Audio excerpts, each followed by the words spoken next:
I dived. I think it's dived. I dived into the.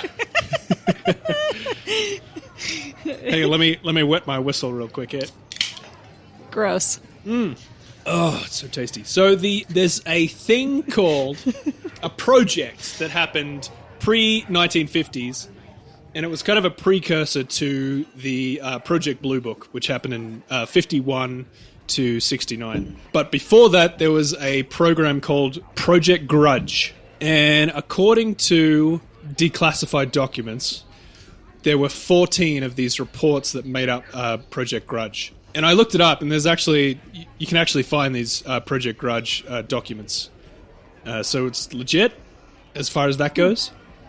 So 1 through 12 have been declassified, and then Report 14 is classified.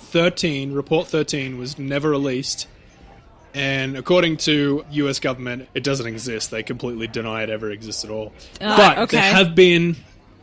There have been a couple of people over the years who have claimed to have seen this document and have analyzed it, and what it says in there bears a lot of similarity to I think, some things that happened as far as the mutilations go to people. So one of the people who apparently saw this document was a conspiracy theorist by the name of William Cooper. He used to be big back in the day. He died in 2001 he was in a shootout with police, which was crazy. Conspiracy and he was, shot and killed. Yeah. So he became like super paranoid. Super paranoid by the end of his life. But he was a former U.S. Naval Intelligence briefing team member, apparently. He wrote a pretty famous book called Behold a Pale Horse, sorry. And he was kind of the pre-Alex Jones, but more palatable Alex Jones, if you will. With guns? Anyway. Okay. Yeah. So it was him and another guy, a guy who was a Green Beret from English military. Green Berets.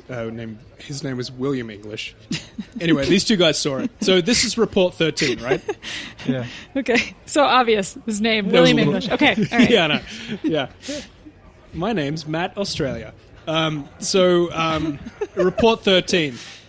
So this apparently happened in 1956. And it happened at the White Sands Missile Testing Grounds near the Holloman Air Force Base. Mm-hmm. And so there was these two military guys. There was a Sergeant Jonathan Lovett, and he was assisting Major William Cunningham. And basically what they were doing is just going out into the desert, into the field, and recovering the debris from recent rocket tests. So they sort of split up and sort of scour this area and start collecting bits and pieces. And while they're kind of searching, Cunningham, the major, hears this like blood-curdling scream. He thinks, oh my god, Lovett's been bitten by a snake, and he runs to where the scream comes from. So he goes up over this rise, and expecting to see Lovett sitting there like nursing a snake bite, this is what he sees. Lovett is being dragged by a long serpentine arm wrapped around his legs. What? It's coming from a silver disc hovering in the air 15 to 20 feet away. What? Yeah. As Cunningham watched, frozen in horror, Lovett was pulled inside the craft, which then rose vertically into the sky and then took off. And so after that, Cunningham goes straight back to the... hold on, we got to pause for a second. Hold on. We did a giant reptilian arm. Is that what I heard? Reaching out of a giant UFO and scooping him up from the ground like a jacked long ass arm. This is like the cover of a comic book. All right. God. Oh my god. Okay. So they say it's a serpentine arm. So I guess you could say reptilian. Yeah. Cunningham runs back to the car, radios for assistance, and things kind of wrap up from there. So after that, Cunningham is ordered to be confined at the base hospital, and he starts recounting his story to the higher-ups, and he's in shock, deeply disturbed by what he saw. Obviously. But he's not allowed to leave this hospital until he's kind of debriefed. So apparently at the base as well, the personnel who were manning the radar system actually did spot a unidentified object in the area during this time of Lovett's disappearance. So anyway, the base dispatches groups of search parties out into the desert to go looking for him, and they find nothing. Cannot find the guy anywhere. They traced back where the two men had been searching for the rocket parts, found the tracks and everything, and it's just, he's gone. So 3 days later, Lovett's nude body was found about 10 miles away from the alleged abduction site. And the initial examination of Lovett's body after it had been found showed that he'd only been exposed to the elements for about 24 to 48 hours. So there was like a day of discrepancy there where they're not sure what happened. So he was gone for a day and then was basically dropped off again. But here's where things get interesting. So during the autopsy, and there's a few different descriptions on depending on who you read this from, but there was some evidence that he'd been dropped from a height. So again, that like sort of crushing broken bone sort of thing. So the other guy, Cunningham, was telling the truth. Well, yes, according to this, it's not really something that a major would kind of make up, I would imagine. So here's what they found, according to the autopsy. His tongue had been cut out from the lower portion of his jaw. No way. His eyes gouged out, and his anus was removed.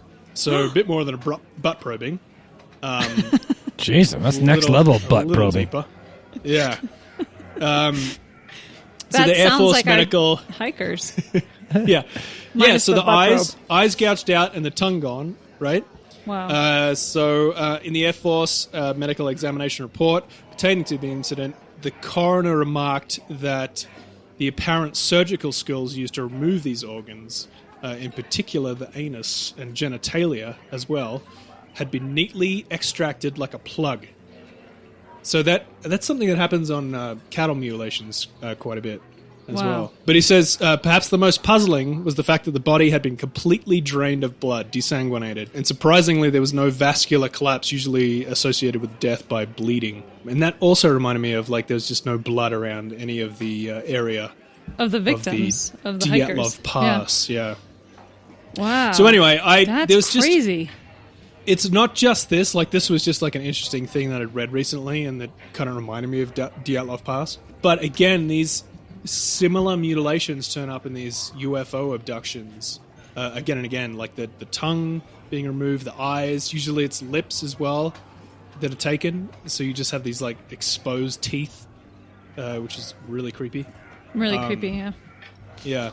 But anyway, so that's my theory. Wow, holy shit. that is really crazy. But I mean, when you listeners look at some of these pictures, you're just going to be mortified. It just like all of these natural disaster type of conclusions just don't make sense to the way that the bodies are found and what they look like.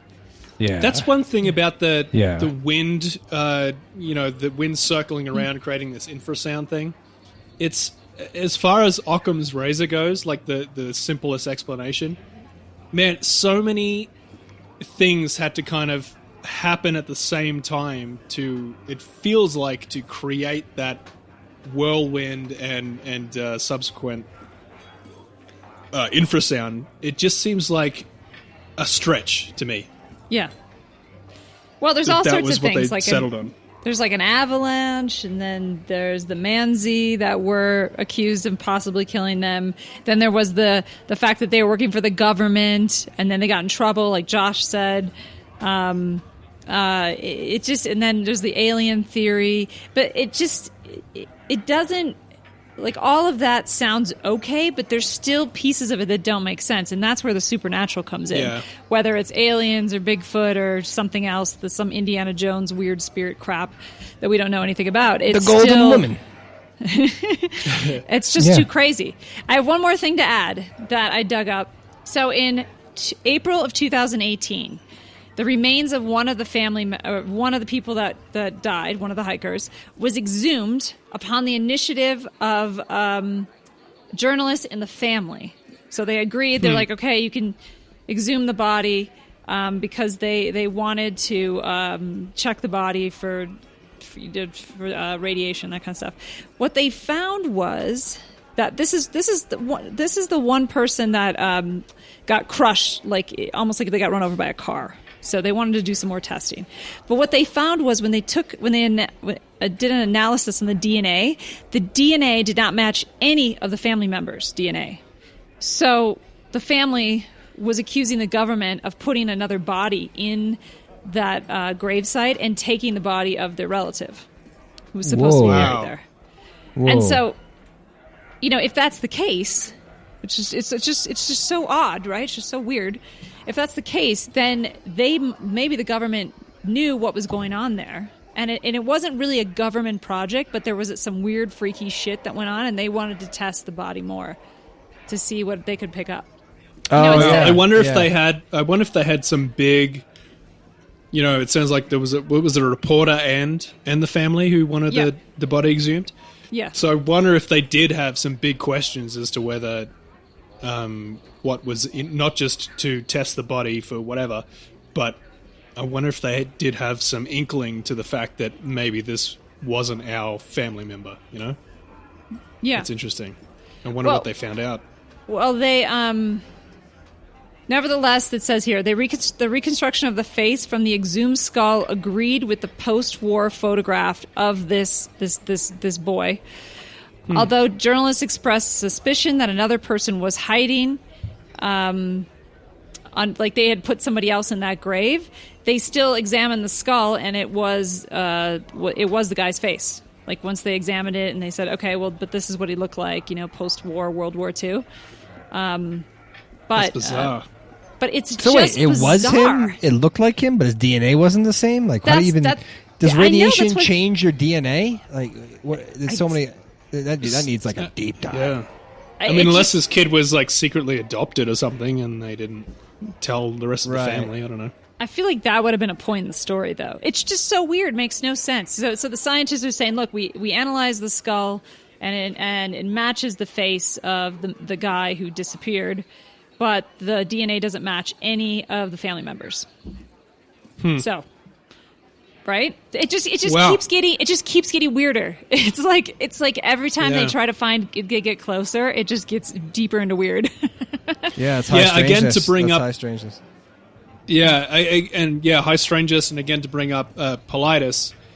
His thing is whenever someone sort of gives a theory as to what's happening with those missing 411 cases, there's not one theory that covers everything.